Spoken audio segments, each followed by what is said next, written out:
Yes, लिखावट के इस ऑनलाइन कार्यक्रम में आज हमारे साथ हिंदी के प्रसिद्ध कवि कौशल किशोर जी लखनऊ से जुड़े हुए हैं। और कौशल किशोर जी आज कवि मंगलेश डबराल पर बात करेंगे। कल हम लोगों ने गोपाल प्रधान को मंगलेश जी पर बोलते हुए सुना। आज कौशल किशोर जी बात करेंगे। देखिए, अपने समय के समकालीन होने के नाते एक कवि दूसरे कवि पर बात करेगा, तो ये बात बहुत ही अनहोनी होगी, सुनने लायक होगी और जरूरी बात होगी। कौशल किशोर जी हिंदी की दुनिया के लिए अनजाने नहीं हैं। एक बहुत ही परिचित और विचार के लिए प्रतिबद्ध व्यक्ति के रूप में हमारे सामने हैं। कवि हैं, लेखक हैं, संपादक हैं, कई पत्रिकाओं के संपादन में इनका योगदान रहा है, आलोचक हैं, पत्रकार हैं और सबसे बढ़कर मार्क्सवादी विचारक हैं। इनके विचारों से हम लोग प्रेरणा ग्रहण करते हैं। जन संस्कृति मंच के उत्तर प्रदेश के कार्यकारी अध्यक्ष हैं और उसके राष्ट्रीय उपाध्यक्ष हैं। साहित्यिक पत्रिका रेवांत के संपादक, प्रधान संपादक हैं। उनके 2 कविता संग्रह हैं, वह औरत नहीं महानद थी। दूसरे कविता संग्रह का नाम है नई शुरुआत। लेखों के भी कई संग्रह हैं, जिनमें प्रतिरोध की संस्कृति, शहीद भगत सिंह और पाश अंधियारे का उजाला इत्यादि।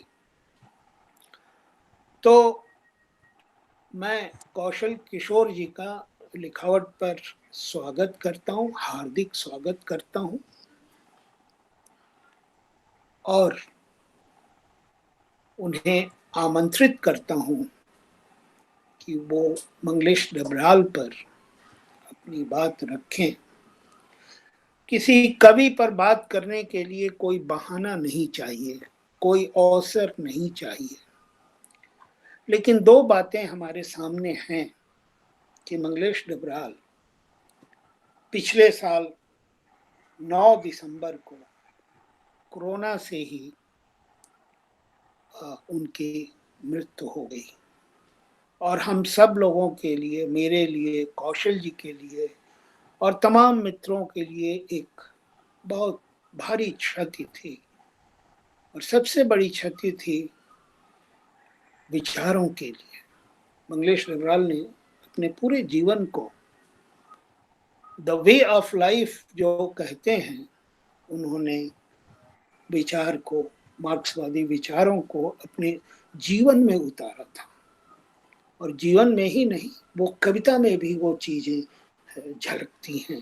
जिस तरह से पावर डिस्कोर्स में वो शामिल होने से इनकार करते हैं, तो वो शौर्य और साहस मंगलेश डबराल की कविताओं में वो चीजें हमें दिखाई देती हैं।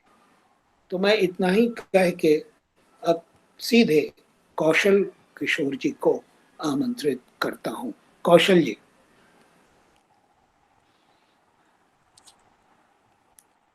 नमस्कार मिथिलेश जी। आज जी मंगलेश डबराल को याद करना, उन पर बात करना थोड़ा कठिन सा भी लग रहा है, क्योंकि जी मंगलेश भाई जिस कोरोना से संक्रमित हुए और असमय हम लोगों के बीच से चले गए, आज लगातार अ, हम अपने साथियों को खो रहे हैं, अपने प्रियजन को खो रहे हैं। हर दिन की सुबह, हर सुबह की शुरुआत ही किसी न किसी साथी के इस दुनिया से जाने से हो रही है। अभी देखिए ना, कल ही हम लोगों ने अपने प्रिय जन प्रतिबद्ध इतिहासकार, लेखक, सामाजिक कार्यकर्ता, मतलब जिन्हें हम अपने हिंदी क्षेत्र में पब्लिक इंटेलेक्चुअल कह सकते हैं, और क्या सकते हैं डॉक्टर लाल बहादुर वर्मा। उसको हम उनको हम लोग ने खोया, वो हम लोगों के बीच से चले गए। और आज सुबह सुबह खबर मिली आधारशिला के संपादक दिवाकर भट्ट जी का। तो ये एक अ, ऐसा लग रहा है जैसे दुखों के सागर में हम डूबे हुए हैं। एक दुख खत्म नहीं होता तब तक उसका पीछा करता हुआ दूसरा दुख हमारे सामने उपस्थित हो जाता है। ये ऐसा ही दौर है। जहां तक मंगलेश डबराल की बात है, 2 दिन पहले 16 मई को उनका जन्मदिन था, उनका 73वां जन्मदिन था। और यह मंगलेश जो गए, यह कोई उनके जाने की उम्र नहीं थी। अगर कहिए तो वो अपने शीर्ष पर थे। इस समय हिंदी साहित्य या पूरे हमारे सांस्कृतिक आंदोलन के शीर्ष पर थे, एक प्रेरक के रूप में थे। और अभी उनसे साहित्य को, समाज को बहुत कुछ मिलना था, हम सब लोगों को मिलना था। लेकिन उनका जाना अ, अब अ, लड़ते हुए कोरोना से आखिरकार हम सब लोगों की दुआएं काम नहीं आई, और आखिरकार मंगलेश हम लोगों के बीच से चले गए। तो मंगलेश जी के जाने के बाद मैंने, चूंकि मंगलेश जी के साथ मेरा 80 से पहले से ही रहा, लेकिन 79-80 का जो वर्ष रहा है, जब वे लखनऊ में अमृत प्रभात में साहित्य संपादक के रूप में यहाँ आए, उसके बाद से जो घनिष्ठता, वह घनिष्ठता इस रूप में रही कि वो घनिष्ठता वैचारिक भी रही, पारिवारिक भी रही, सामाजिक भी रही। आपको मैं बताऊं, मंगलेश डबराल महानगर में रहा करते थे, और उनके ऊपर पहली मंजिल पर अनिल सिन्हा लेखक, कहानीकार, पत्रकार थे, और दोनों अमृत प्रभात में हुआ करते थे, काम करते थे सब। जब भी मैं जाता था तो अनिल जी के यहाँ जाने से पहले पहले मुझे हाजिरी मंगलेश जी के यहाँ लगानी पड़ती थी। उनके साले सुरेंद्र जोशी और तमाम, और उनके छोटे छोटे बच्चे हुआ करते थे उस। तो ये, तो अभी तक हम लोगों ने जो चर्चा आम तौर पे हुई है, उनके कवि व्यक्तित्व को लेकर के चर्चा हुई, उनके गद्यकार को लेकर के चर्चा हुई। और मैंने खास तौर से, मुझे लगा कि उनका एक वैचारिक व्यक्तित्व है, एक, वह एक संस्कृति कर्मी का उनका व्यक्तित्व है, जिसके सामाजिक सरोकार हैं, जिसकी एक सामाजिक भूमिका लगातार उनके जीवन में, उनके कर्म में, उनके सृजन में रही है। तो मैं इसी को केंद्र करके, इसी पक्ष को, इसी पहलू को केंद्र करके मैंने उनके निधन के बाद एक आलेख लिखा, और जो आलेख पाखी में भी छपा और परिकथा में भी वो आलेख छपा है। तो मैं समझता हूँ एक सुसंगत उनकी वैचारिकी पर, उनके सामाजिक सरोकार पर, उनके संस्कृति कर्मी की का जो उनका व्यक्तित्व है, उस पर कविता के साथ बात करना, सुसंगत बातचीत हो, इसलिए मैं उसी लेख का पाठ करना चाहूँगा, अगर मिथिलेश जी मुझे अनुमति दे, तो मैं समझता हूँ उससे उनकी वैचारिकी, उनके सामाजिक सरोकार, उनकी सांस्कृतिक भूमिका और साथ में उनके काव्य यात्रा की भी उसमें बातें हैं। तो अगर मिथिलेश जी, स्वागत है तो मैं जी। जैसे इस कविता का इस आलेख का शीर्षक ही मैंने रखा, मुझे यह खिड़की खोलनी चाहिए जो तमाम खिड़कियों के खुलने की शुरुआत है। यह मंगलेश जी की कविता की पंक्ति है और हम देखते हैं कि मंगलेश जी ने, क्योंकि यह कविता पहाड़ पर लालटेन जो उनका पहला संग्रह, उसमें यह कविता पंक्ति आती है, और उनके पूरे जीवन को देखें तो लगातार वे उनके यहाँ खिड़की खुलती चली गई है। तो ये लेख का मैं पाठ करता हूँ। मंगलेश डबराल उन कवियों और रचनाकारों में रहे हैं जिन्होंने 1970 के दशक में चले क्रांतिकारी आंदोलन से वैचारिक प्रकाश ग्रहण किया। यह दौर था जब फ्रांस में छात्र युवा आंदोलन चल रहा था। अमेरिकी साम्राज्यवाद के खिलाफ वियतनामी जनता का मुक्ति संघर्ष जारी था और भारत में नक्सलवाड़ी किसान विद्रोह के रूप में वसंत गर्जना हो रही थी। इन सब का असर भारतीय साहित्य पर पड़ रहा था। हिंदी कविता की जमीन और उसके सरोकार बदल रहे थे।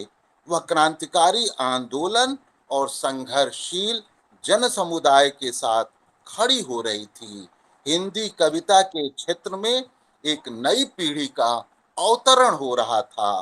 मंगलेश डबराल इसी पीढ़ी के रचनाकारों में शामिल थे। इसी दौर में उनकी सृजनात्मक भूमि तैयार हो रही थी। एक तरफ क्रांतिकारी जन आंदोलनों से मिल रही वैचारिक ऊर्जा थी, तो वहीं पहाड़ के जीवन के दुख दर्द, यातना, उदासी, रोजी रोटी की तलाश में अपनी जमीन से विस्थापित होने की पीड़ा थी। यह मंगलेश के यहाँ रचनात्मक संघर्ष का कारण था। वाम के संपादक डॉक्टर चंद्रभूषण तिवारी को लिखे पत्र में अपने अंतर के संघर्ष को उन्होंने व्यक्त भी किया।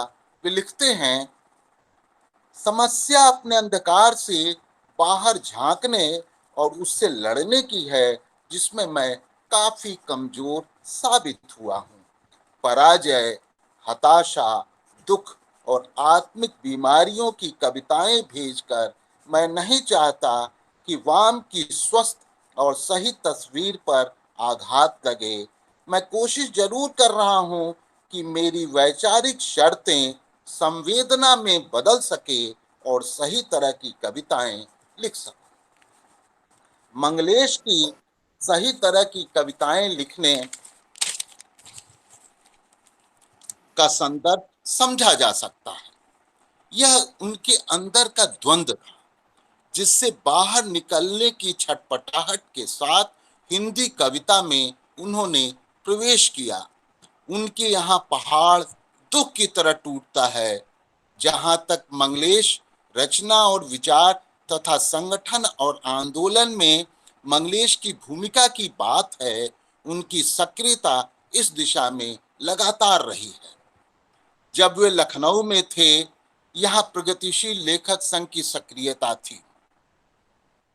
जनवादी लेखक संघ भी अपने निर्माण की प्रक्रिया में था, लेकिन मंगलेश ने उन आंदोलनों से अधिक निकटता महसूस की जो इमरजेंसी के बाद साहित्य और समाज में उदित हो रहा था। इमरजेंसी के दौरान लोकतांत्रिक अधिकारों और लिखने बोलने की आजादी पर जिस तरह हमला हुआ था, उसने नई सामाजिक राजनीतिक शक्तियों के उदय की जमीन तैयार की थी। इसी दौर में बिहार का सामंतवाद विरोधी किसान आंदोलन, शंकर गुहा नियोगी के नेतृत्व में मजदूर आंदोलन, उत्तराखंड संघर्ष वाहिनी का आंदोलन आदि अपने उभार पर था। ये अपने चरित्र में गैर संसदीय थे, पर ये अपने चरित्र में गैर संसदीय थे, वहीं इनकी अपील लोकतांत्रिक थी। साहित्य और संस्कृति की दुनिया इनसे प्रभावित हो रही थी। जगह जगह संस्कृति कर्मियों के संगठन अस्तित्व में आ रहे थे, जैसे उत्तराखंड में जागर, बिहार में हिरावल, युवा नीत, दिशा, उत्तर प्रदेश में पहचान, सिलसिला, लहर, दस्ता आदि। दिल्ली और पंजाब में भी ऐसे ही संगठन बन रहे थे। यही समय है जब लखनऊ में नवचेतना सांस्कृतिक संगठन का निर्माण हुआ। मंगलेश डबराल इसकी संयोजन समिति में शामिल थे। जन संस्कृति मंच के निर्माण में इन संगठनों की बड़ी भूमिका थी। मंगलेश स्वयं इसके निर्माण प्रक्रिया के भागीदार थे। 1985 में दिल्ली में जन संस्कृति मंच के स्थापना सम्मेलन के लिए जो स्वागत समिति बनी, उसके वे सम्मानित सदस्य थे। इस तरह मंच की स्थापना से लेकर अपने जीवन के अंतिम सांस तक उनका इससे जुड़ाव था। मंच के खेवली, बनारस, भिलाई, पटना, दिल्ली आदि कई सम्मेलनों में उन्होंने भाग लिया। नरेंद्र मोदी की सरकार 2014 में सत्तासीन हुई। उसके बाद संस्कृति के क्षेत्र में जो फांसीवाद विरोधी आंदोलन चला, उसमें मंगलेश डबराल की सक्रियता रही। कविता 16 मई के बाद अभियान और जुटान को उनका साथ मिला। 2015 में सांप्रदायिक फांसीवादी गिरोह द्वारा प्रोफेसर MM कलबुर्गी की हत्या की गई थी। इसके प्रतिरोध में लेखकों और कलाकारों द्वारा जो अवार्ड वापसी का कदम उठाया गया, वह आजादी के बाद बुद्धिजीवियों का बड़ा प्रतिरोध था। मंगलेश इस अवार्ड वापसी में शामिल थे। वे फांसीवाद को देश की आजादी, लोकतंत्र, संविधान और उसके सेकुलर स्वरूप के लिए बड़ा खतरा मानते थे। यही कारण था कि ऐसी शक्तियों को चुनाव में हराया जाए। इसके लिए 2019 के लोकसभा चुनाव और 2020 के बिहार विधानसभा चुनाव में जनता के नाम बुद्धिजीवियों ने जो अपील जारी की थी, मंगलेश डबराल वहां भी थे। गौरतलब है कि 2009 में उन्होंने बिहार सरकार के सांप्रदायिक चरित्र का विरोध करते हुए राजेंद्र माथुर सम्मान लेने से मना कर दिया था। ऐसी ही भूमिका थी। भले ही संगठन और आंदोलन में मंगलेश की भूमिका बहुत अग्रणी या नेतृत्वकारी न नजर आती हो, लेकिन वे इसमें पीछे भी नहीं थे। कहा जाना चाहिए, यह साथीपन का साथ था। यह साथीपन का साथ था। उनके यहाँ जीवन और कर्म में कोई फांक नहीं दिखता। वह जिस तरह जीवन में थे, उसी तरह अपने साहित्य और रचना कर्म में। या जहां उनके बहुत सारे कवि मित्रों में हम सत्ता को लेकर ढुलमुल रवैया पाते हैं और इसके लिए उनके तर्क हैं, वहीं मंगलेश में प्रतिरोध की ईमानदारी और नैतिकता मिलती है। यह उनके यहाँ जीवन मूल्य और उसूल के रूप में दिखता है।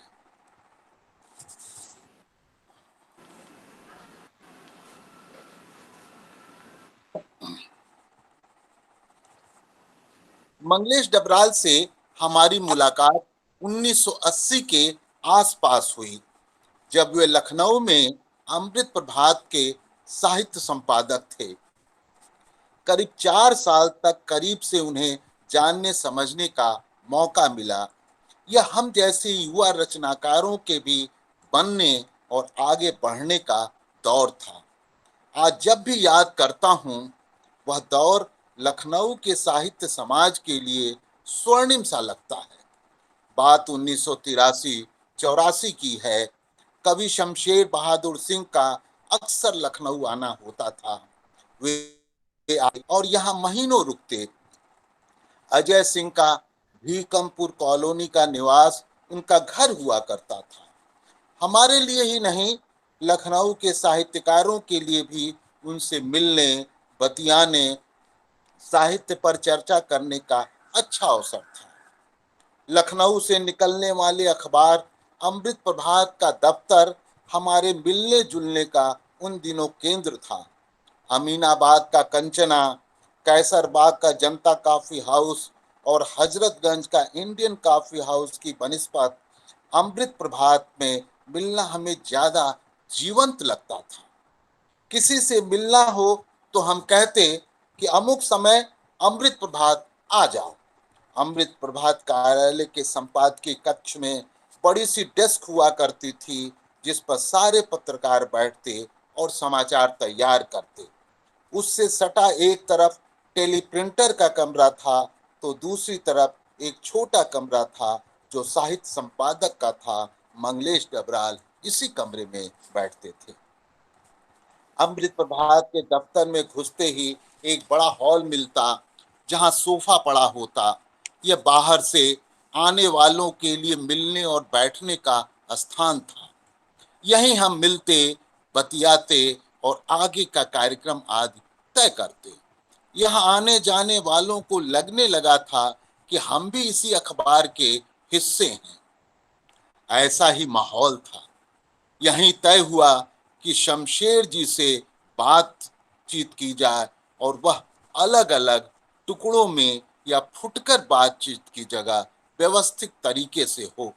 इसे लेकर प्रोग्राम बना, टेप रिकॉर्डर खरीदा गया, अपने दफ्तरों से हमने छुट्टियां ली और सवालों की एक लंबी चौड़ी सूची तैयार की गई। वैसे शमशेर जी को सवालों में बांधना संभव ही नहीं था। फिर भी हमारी कोशिश थी कि शमशेर जी से जो वार्ता हो वह व्यवस्थित हो और वे विषय हमारे सामने रहे जिन पर हमें वार्ता करनी है। और यह बातचीत करीब 2 दिनों तक चली। मंगलेश डबराल, मोहन थपलियाल, अनिल सिन्हा और अजय सिंह इस वार्ता में लगातार शामिल रहे।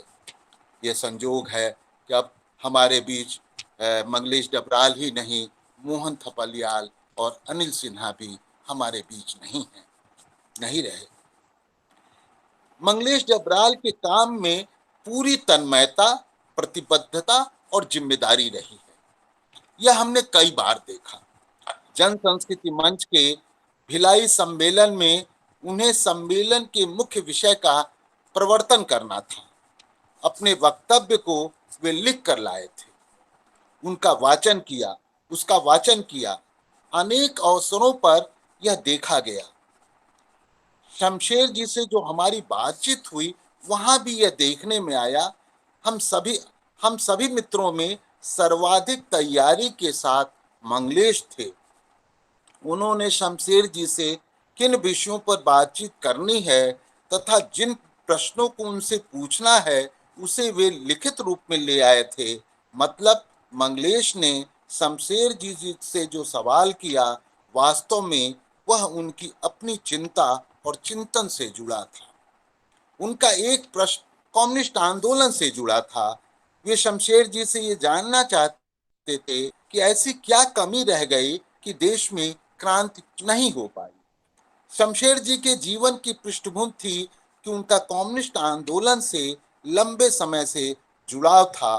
वे बंबई कम्यून में भी शामिल थे। इसी को दृष्टिगत रखते हुए सवाल था। मंगलेश की कई तरह की जिज्ञासा थी। उनका एक प्रश्न यह भी था कि हिंदी में राजनीतिक कविता और उससे अलग ढंग की कविता की अवधारणाएं प्रचलित हैं। राजनीतिक विषयों, घटनाओं पर लिखी गई कविताओं और दूसरी तरह की जो कविताएं लिखी जा रही हैं, उनके बीच क्या कोई संबंध है? कविता की दुनिया को यह दोनों किस रूप में और किस तरह प्रभावित करते हैं?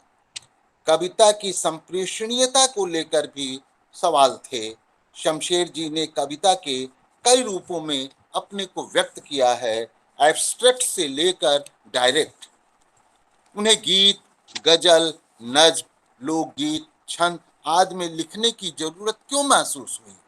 यथार्थ को लेकर के भी मंगलेश के प्रश्न थे कि यथार्थ के जितने स्तर और आयाम आज की कविता में दिखते हैं, उतने शायद आज के पहले किसी समकालीन कविता में नहीं है।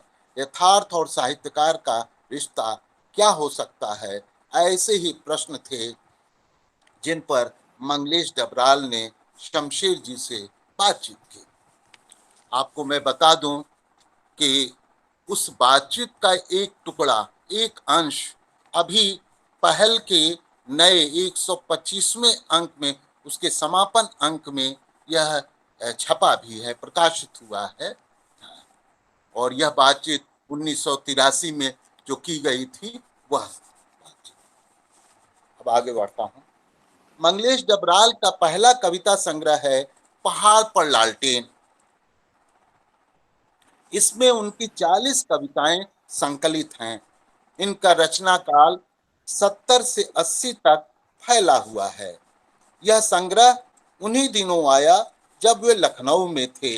आते ही यह संग्रह चर्चित हुआ, उन्हें पहचान मिली। मुझे उनकी कविताओं से गुजरने का मौका मिला। लखनऊ की सांस्कृतिक संस्था नवचेतना की ओर से उनके इस संग्रह पर गोष्ठी रखी गई थी।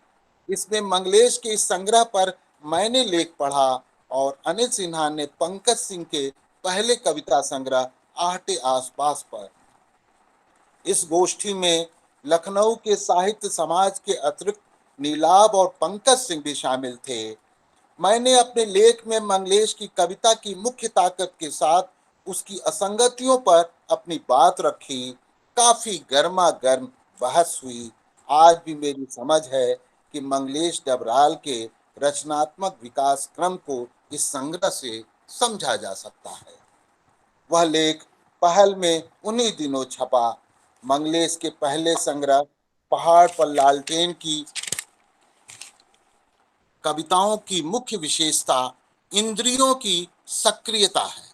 इसकी वजह ही इनकी कविताओं को सघन संवेदनात्मक आधार मिलता है। मंगलेश की यहाँ मुख्य समस्या सघन संवेदनात्मकता को अपनी वैचारिक शर्तों के साथ सही सामंजस्य बिठाने की है।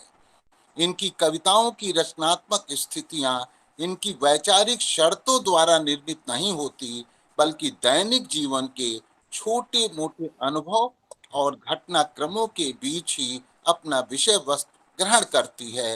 यही कारण है कि इन कविताओं में पीड़ित वर्गों या मजदूरों, किसानों से भावनात्मक लगाव और उनके संघर्षों की अभिव्यक्त का भाव है। साथ ही यहाँ व्यवस्था की क्रूरता का भयावह रूप भी नहीं है।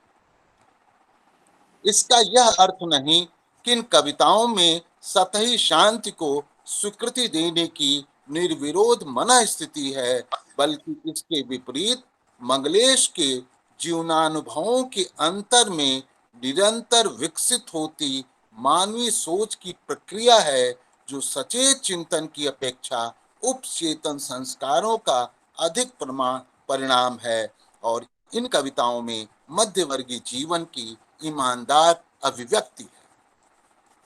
मंगलेश की काव्य यात्रा इन ढलानों पर बसंत आएगा हमारी स्मृति में ठंड में मरी हुई इच्छाओं को फिर से जीवित करता।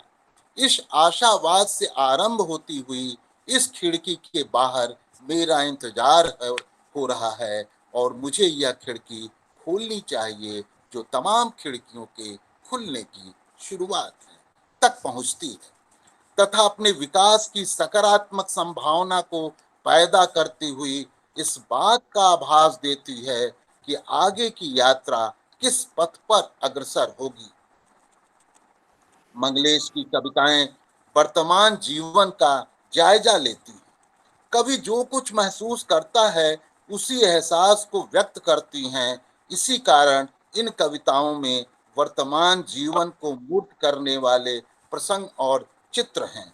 इनकी विषय वस्तु चित्रमय और रूपमय है, जो मंगलेश की निजी कलात्मक विशेषता है।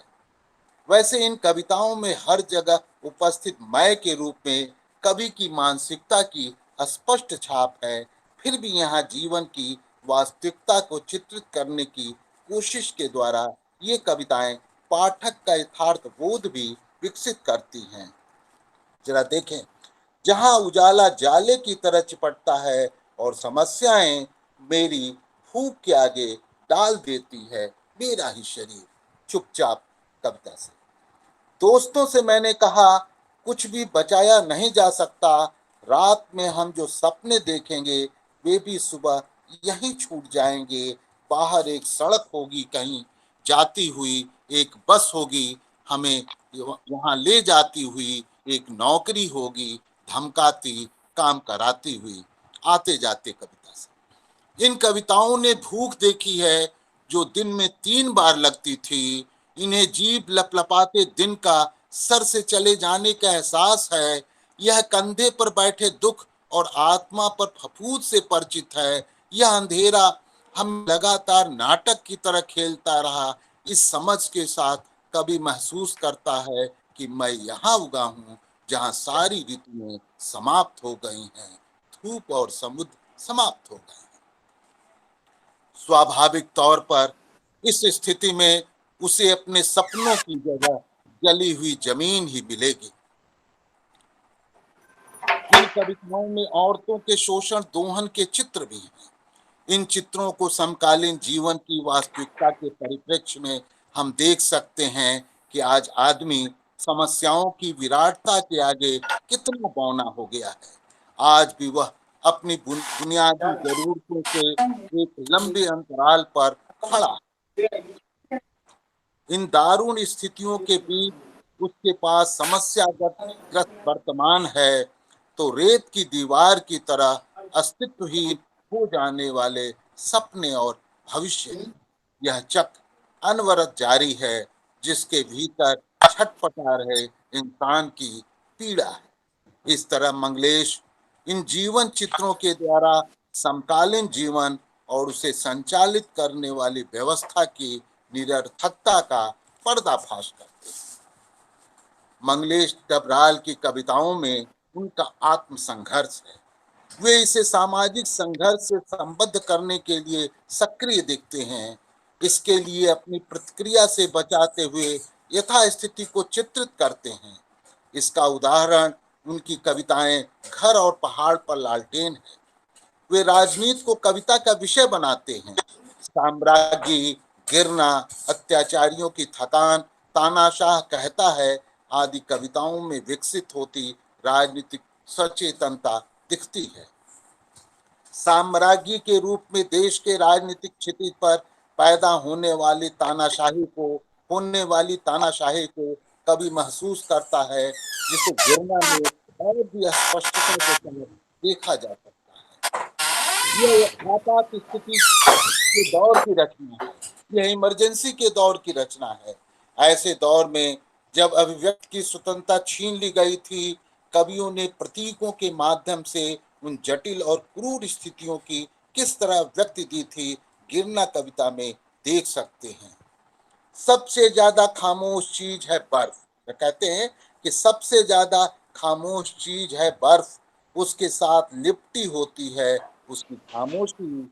वह तमाम आवाजों पर एक साथ गिरती है, एक पूरी दुनिया और उसके उसके कोहराम को ढांपती हुई। और आगे बर्फ में जो भी पैर आगे बढ़ाता है उन पर गिरती है बर्फ। इसी रचना का विस्तार तानाशाह कहता है। तानाशाह, एक तरफ मुझसे देखा नहीं जाता तुम्हारा दुख के पाखंड और धूर्तता भरी बातें कह हितैषी बनना चाहता है, वहीं लोकतंत्री मूल्यों तथा स्वाधीनता के अधिकार को इस रूप में बहाल करना चाहता है जो उसे मान्य हो। तानाशाह के इस अंतर्विरोध को शासन व्यवस्था के नारों और क्रियाकलापों में देखा जा सकता है। घर और पहाड़ पर लालटेन से होती हुई सबसे अच्छी तारीख और खिड़की में मध्यवर्गीय चेतना का निरंतर विकास है। इन कविताओं में भाषा की स्पष्ट सक्रियता तथा आत्मीयता है जिसके द्वारा पाठकों को तथा उन लोगों को जो इन स्थितियों के भुक्तभोगी हैं, कवि साथ ले चलता है। ये कविताएं पहाड़ पर लालटेन संग्रह की उत्कृष्ट कविताएं हैं, जहां संवेदनाओं को वैचारिक धरातल मिलता है तथा ये मंगलेश की अगली यात्रा का स्पष्ट संकेत देती है। घर में वर्तमान जीवन की दारुण स्थितियां हैं। इन स्थितियों के नीचे मानवीय छटपटाहट, जो पहाड़ पर लालटेन में जली हुई धरती की तरह करवट लेती है। यहाँ एक तरफ शोषण दोहन है तो दूसरी तरफ संघर्ष की आग। सबसे अच्छी तारीख में बेहतर जीवन की आकांक्षा है। यह आकांक्षा तमाम अन्य कविताओं से विकसित वर्तमान से असंतोष की स्वाभाविक परिणति है, जो आज मात्र कवि की आकांक्षा नहीं है, बल्कि इस देश के जन जन की आकांक्षा है। यहीं से खिड़की कविता शुरू होती है, इस ऐतिहासिक आवश्यकता को रेखांकित करती हुई कि इस खिड़की के बाहर मेरा इंतजार हो रहा है। यह कविता कवि द्वारा अपनी सामाजिक स्थिति के अनुभव और महसूस करने के बाद समाज के बुनियादी वर्गों से जुड़ने की ऐतिहासिक प्रक्रिया का बोध कराती है। इस कविता में सशक्त बिंबों के माध्यम से कवि ने अपनी बात कहने का प्रयास किया है कि मुझे यह खिड़की खोलनी चाहिए, जो तमाम खिड़कियों के खुलने की शुरुआत है। मंगलेश डबराल की कविता में यह खिड़की लगातार खुलती चली गई। उन्होंने तमाम खिड़कियों को खोला। पहाड़ पर लालटेन मंगलेश के आत्म संघर्ष और उनकी काव्य यात्रा का पड़ाव था, जहां से उन्होंने नई यात्रा की शुरुआत की। उनकी कविता उस यात्रा की तैयारी थी। इस तरह मंगलेश डबराल ने लंबी साहित्य यात्रा की। उनकी कविताओं के कई भारतीय भाषाओं के साथ अनेक विदेशी भाषाओं में भी अनुवाद हुए। देश से विदेश तक कविता की धूम रही। दुनिया में लिखी जा रही कविताओं से हिंदी के पाठकों का परिचय कराया, उन तक पहुंचाया। भारतीय भाषाओं से कविताओं का अनुवाद किया। बांग्ला के क्रांतिकारी कवि नवारुण भट्टाचार्य की कविताएं इसका उदाहरण है। बेहतरीन गद्य की रचना की, एक संस्कृति कर्मी का जीवन जिया। उनकी उनकी संगीत और सिनेमा में भी गहरी रुचि थी। उनको प्यार करने वाले पाठकों का भी बड़ा वर्ग था, जिनके दिलों में मंगलेश जिंदा रहेंगे। हम समझते हैं मंगलेश जैसे कवि, साहित्यकार, संस्कृति कर्मी, गद्यकार कभी नहीं मरते। वो हमेशा रहेंगे, हम लोगों के साथ रहेंगे, एक प्रेरक के रूप में। धन्यवाद।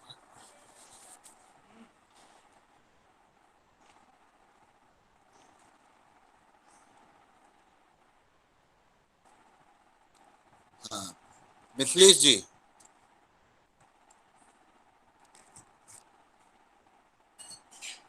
आप अनम्यूट कर लीजिए।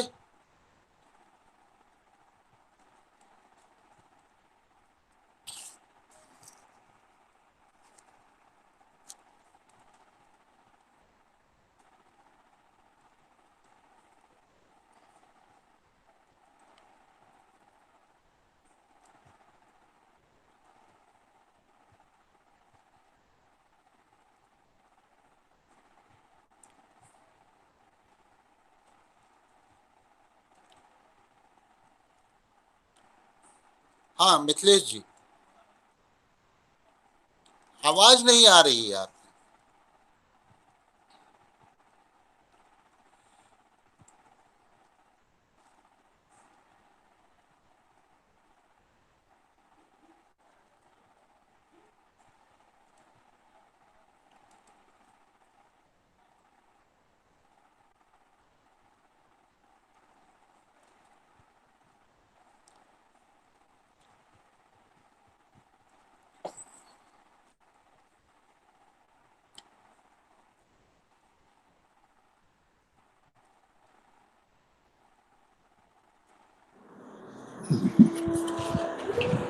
आ गई आवाज आ गई। हाँ, आ गई।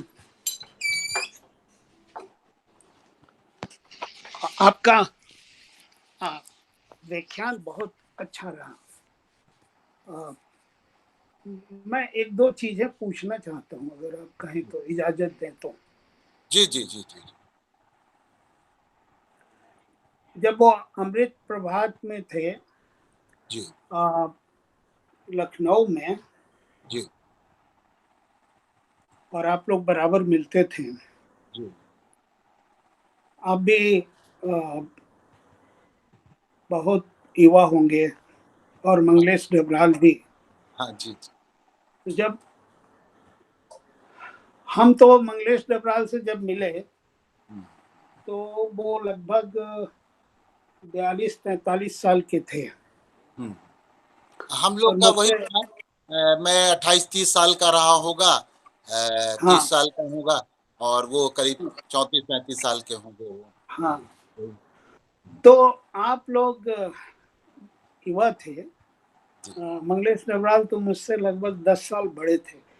तो एक बड़े भाई और छोटे भाई का भी एक संबंध अंतरधारा में रहता हम्म। था। तो आप लोग और क्या क्या करते थे वहाँ, कुछ उस पर विचार करें, याद करें। एक एक ये एक तो उस समय एक आरोप भी हम लोगों के बीच लगता था। अनिल जी, सिन्हा है, मोहन हाँ, थपलियाल है, अजय जी, सिंह है, मंगलेश हाँ, जी हैं।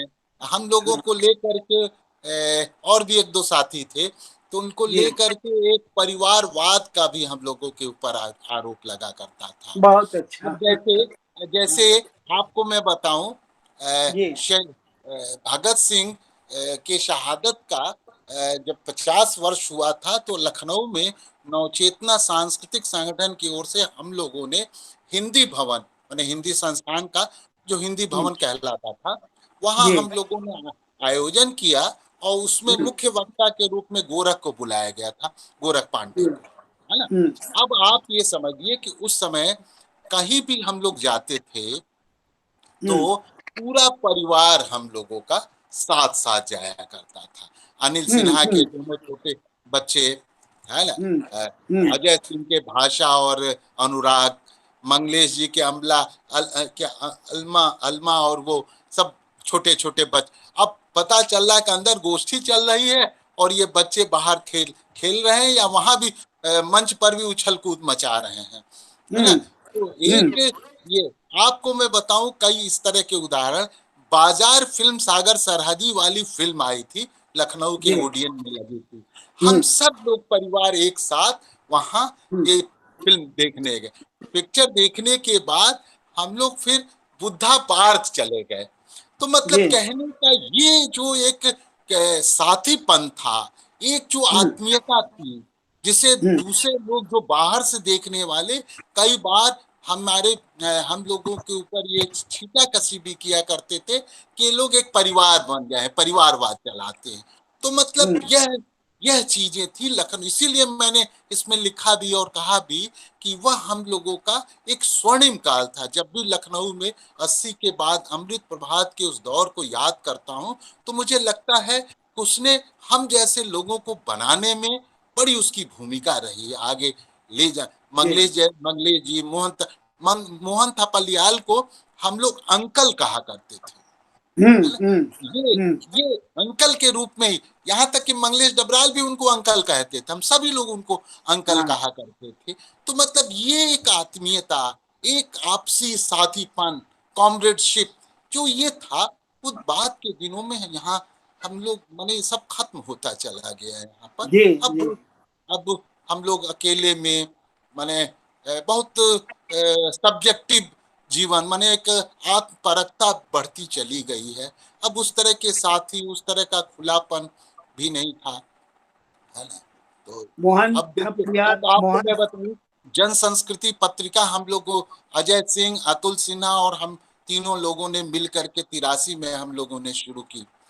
मंगलेश डबलाल ने आलोचना के लिए पाब्लो नेरूदा का लंबा इंटरव्यू का अनुवाद किया था, है ना। जी, उसमें से उन्होंने कहा कि ये ले लो, तुम जन संस्कृति में छापो, अपने हिसाब से इसको काट छाट कर लेना अपनी पत्रिका के साइज के हिसाब से। तो वह इंटरव्यू जो आलोचना में पूरा छपा, लेकिन वह इंटरव्यू जन संस्कृति, उनका कहना था कि जन संस्कृति के पाठक और आलोचना के पाठक बिल्कुल अलग है। आलोचना एकेडमिक पत्रिका है, वो एकेडमिशियन और तमाम ऐसे लोगों के बीच ही जाएगी, लेकिन जन संस्कृति एक आंदोलन की पत्रिका है, सांस्कृतिक आंदोलन की पत्रिका है, इसमें भी ये चीजें आनी चाहिए। और उसकी साज सज्जा, मतलब उनके साले सुरेंद्र जोशी जो अब नहीं रहे, सुरेंद्र जोशी ही उसकी पूरी साज सज्जा किया करते थे। तो मतलब कहने का मतलब कि ये एक अपनापन, एक जुड़ाव जो था, है ना, यह एक हम लोगों की आज भी वो धरोहर की तरह से है ना, जो है ना, आज मंगलेश नहीं है, लेकिन उन सब चीजों को हम लोग याद करते हैं। जी, मैंने मंगलेश डबराल को कभी एक और आपको मैं प्रसंग बताऊं, जब पहाड़ पर लालटेन पर यहाँ गोष्ठी हुई थी लखनऊ में, उसमें लीलाधर जगोड़ी, कुंवर जी और तमाम लोग थे, राजेश शर्मा, है ना। और चूंकि मंगलेश डबराल उन दिनों अमृत प्रभात एक साहित्य की दुनिया में एक महत्वपूर्ण अखबार के रूप में देखा जाता था, और लोग वहां छपना चाहते थे साहित्यकार, कोई और अन्य अखबार उन दिनों नहीं था। तो उसमें चूंकि इसके साहित्य संपादक होते थे, और जब पहाड़ पर लालटेन, जैसे इसमें भी उसका हमने संकेत किया है, पहाड़ पर लालटेन की समीक्षा करते हुए मैंने उनके संग्रह, उनकी कविताओं की जो असंगति मुझे नजर आई उस समय, वो मैंने वो असंगति की मैंने उस पर चर्चा की। इस पर बहुत सारे लोग, चाहे जगोड़ी जी हों, राजेश शर्मा हों, सभी लोगों ने मेरे ऊपर काफी प्रहार किया कि कविता की समझ को लेकर के, इस सब बातों को लेकर के। लेकिन मोहन थपलियाल और तमाम लोग बाद में, अब देखिए मंगलेश जी जब कार्यक्रम खत्म हुआ तो मेरा पीठ ठोका और कहा कि तुमने बहुत अच्छा लिखा, और तुमने वहां से मुझे पकड़ा है, वाम 3 में जो मेरा पत्र है, जहां मेरे अंदर द्वंद्व था, तुमने वो मेरे द्वंद्व को वहां से पकड़ा है, अंतर मेरे अंदर जो संघर्ष था उसको पकड़ा है। और फिर मंगलेश डबराल ने ही ज्ञान जी को बताया कि कौशल ने मेरे संग्रह पर लिख रखा है, आप उनसे मंगा लीजिए पहल के लिए। और वो समीक्षा पहल में, वो कहिए तो मंगलेश जी की वजह से ही वो पहल में वो समीक्षा छपी थी। तो मेरे कहने का मतलब है कि ये सब चीजें थी मंगलेश जी के व्यक्तित्व में, ये सब खासियत रही है। मैंने उनको नाराज होते हुए तो देखा है, कभी कभार नाराज होते हुए, गुस्से में नहीं देखा है। कभी गुस्सा देखा आपने किसी पर करते? उस तरह से नहीं, लेकिन एक दृढ़ता तो रही है चीजों के प्रति, है ना। जब कोई इस तरह की बात होती, जैसे अजय सिंह कोई इस तरह की बात कहते थे, तो उस पर फिर उनका एक अपना स्टैंड होता था, है ना। या किसी के एक अपनी दृढ़ता के साथ अपनी बात को कहते थे, है ना। ये सब चीजें हैं मंगलेश जी के जीवन के सब पहलू। और वो 4 साल हम लोगों के बहुत अच्छे दिन थे। फिर उसके बाद हलचल के दिन थे। हाँ, वो समय भी हलचलों का था। 80 से 83-84 तक तो भारतीय राजनीति में हलचल का समय था। हाँ, क्योंकि उन्हीं दिनों, अब देखिए इधर दिल्ली में अंशु वर्मा, ये सब लोगों ने पूरा इंडियन पीपुल्स फ्रंट का निर्माण होना, सर्वेश्वर जी वगैरह की सक्रियता, इस तरह की, है ना। नागभूषण पटनायक की रिहाई को लेकर के आंदोलन, और इस तरह की बहुत सारी चीजें घटित होने लगी थी, है ना। अच्छा, उन दिनों उस पीरियड के दौरान नक्सलबाड़ी के बारे में आप लोगों की क्या बातचीत हुआ करती थी, नक्सलबाड़ी आंदोलन के बारे में? यह देखिए अगर देखा जाए तो नक्सलवाड़ी आंदोलन तो अपने रूप में खत्म हो चुका था, लेकिन जी साहित्य ने उसको जिंदा, आप देखेंगे कि नक्सलबाड़ी आंदोलन 72 में तो खत्म हुआ, जी है ना, लेकिन साहित्य में उसका प्रभाव उसके बाद ज्यादा व्यापक और ज्यादा गहरा दिखता है, हम्म और हम्म साहित्य ने उसको जिंदा रखा, है ना। जो एक पूरी की पूरी नई पीढ़ी जो कविता के क्षेत्र में, साहित्य की दुनिया में, कहानी के क्षेत्र में जो आई थी, उसने उसकी ऊर्जा को, उसकी वैचारिकी को जिंदा रखा। जो बाद के दिनों में इमरजेंसी के बाद जो लोकतांत्रिक क्रांतिकारी लोकतांत्रिक आंदोलनों का, क्रांतिकारी जनवादी आंदोलनों का जो विकास होता है, जैसे भोजपुर का किसान आंदोलन जो सामंतवाद विरोधी, शंकर गुहा नियोगी का मजदूर आंदोलन, उत्तराखंड जनसंघर्ष वाहिनी का आंदोलन चिपको, है ना, अब उसके बड़े, है ना, और इन सब को लेकर के एक इंडियन पीपुल्स फ्रंट जैसे आंदोलन, रोटी जनवाद और आजादी के सवाल सवाल को लेकर, लोकतंत्र के सवाल को लेकर के, एक दत्ता सामंत का बंबई के गिरनी मजदूरों, मतलब वहां के कपड़ा मजदूरों को लेकर के आंदोलन, इस तरह से देश के विभिन्न हिस्सों में इस तरह की चीजें सामने आती हैं। तो हम मानते हैं कि यह उसी धारा का एक विकास रहा है ना, जी एक जी क्रांतिकारी परिवर्तन को, और उसके सिर्फ उसको सीमित अर्थ में नक्सलवाद को नहीं देखा जाना चाहिए, वह वास्तव में एक नई लोकतांत्रिक व्यवस्था के लिए आंदोलन है ना, वह आकांक्षा। जी जी जी ये बहुत अच्छी बात कही, नई लोकतांत्रिक व्यवस्था का के लिए आंदोलन था, बहुत सुंदर। तो कौशल जी आप बने रहिएगा, मैं इसको अब समाप्त करता हूँ। तो हम लोग मंगलेश डबराल पर कौशल किशोर को सुन रहे थे, और दोनों लगभग समवयस्क भी हैं और समकालीन भी हैं। एक साथ कविता लिख रहे थे, एक साथ आंदोलनों में रुचि ले रहे थे, एक साथ मार्क्सवादी विचारधारा में चल रहे थे, और मंगलेश जी की प्रतिबद्धता को समझने का काम एक प्रतिबद्ध कवि ही कर सकता है, या कहे प्रतिबद्ध व्यक्ति ही कर सकता है। कौशल कुमार वैसे ही प्रतिबद्ध, ईमानदार और विचारों में पगे हुए व्यक्ति हैं। तो उन्होंने मंगलेश डबराल के कई आयामों को पहचाना और हम लोगों के सामने रखा। सबसे बड़ी बात यह है कि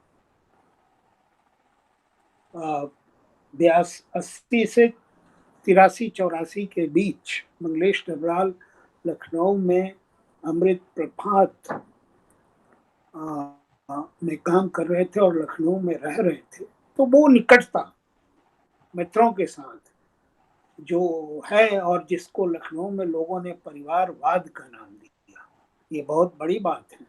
कौशल किशोर ने कहा कि उन लोगों पर ये आरोप लगता था कि ये लोग परिवारवाद कर रहे हैं। तो मित्रता का एक और नाम हमारे सामने आया, परिवारवाद। अब इतने निकट हो जाएं हर तरह से, तो कि लोगों को लगे कि अरे तो एक ही परिवार का आदमी है सब, और अपने परिवारवाद में लगा हुआ है सब। ये बहुत बड़ी बात है जो कौशल किशोर ने हमारे सामने रखा। सचमुच हमें तो बहुत अच्छा लगा। और मैं कौशल किशोर को, देखिए कौशल किशोर भी कोरोना से लड़ के लौटे हैं, इसको अंडरलाइन किया जाना चाहिए। बहुत संघर्ष किया इन्होंने, 13 दिन और अस्पताल में रहा मैं, 13 दिन अस्पताल 9 में दिन रहे, ऑक्सीजन पर, 9 9 दिन ऑक्सीजन पर रहे, और उसके बाद उससे जो कमजोरी, वीकनेस जो पैदा हुआ, शारीरिक कमजोरी, उससे भी लड़ते लड़ते आज वो बुलंदी लौटती हुई दिखाई दे रही है। और जो उनका विख्यान हुआ उसमें वो एनर्जी लेवल है। लेकिन तब भी अपने समय के कवि पर बोलने के लिए तैयार होना, और वही कोरोना से लड़कर लौटे हुए आदमी के लिए वो आसान नहीं है। और वो भी एक ऐसी परिस्थिति पैदा हो गई है कि रोज ही हम अकेले हो रहे हैं, रोज एक आध मित्र चले जा रहे हैं, उनके जाने की खबरें आ रही हैं। और इस मुश्किल समय में जब मन जो है अंदर से व्याकुल हो रहा है, सही। तो बोलना एक बहुत, ऐसी स्थितियों में बोलना एक मुश्किल काम है। आज कौशल किशोर जी ने मंगलेश टिपराल पर वो मुश्किल काम कर दिखाया, और एक तरह से हम लोगों ने उनके कई आयामों के बारे में कौशल किशोर जी से जाना। मैं चाहूंगा कि आप लोग इसको सुने, लिखावट के YouTube चैनल को सब्सक्राइब करें, अपनी प्रतिक्रिया दें, और फिर हम किसी और वक्ता से बात करेंगे मंगलेश टिपराल पर। तब तक नमस्कार।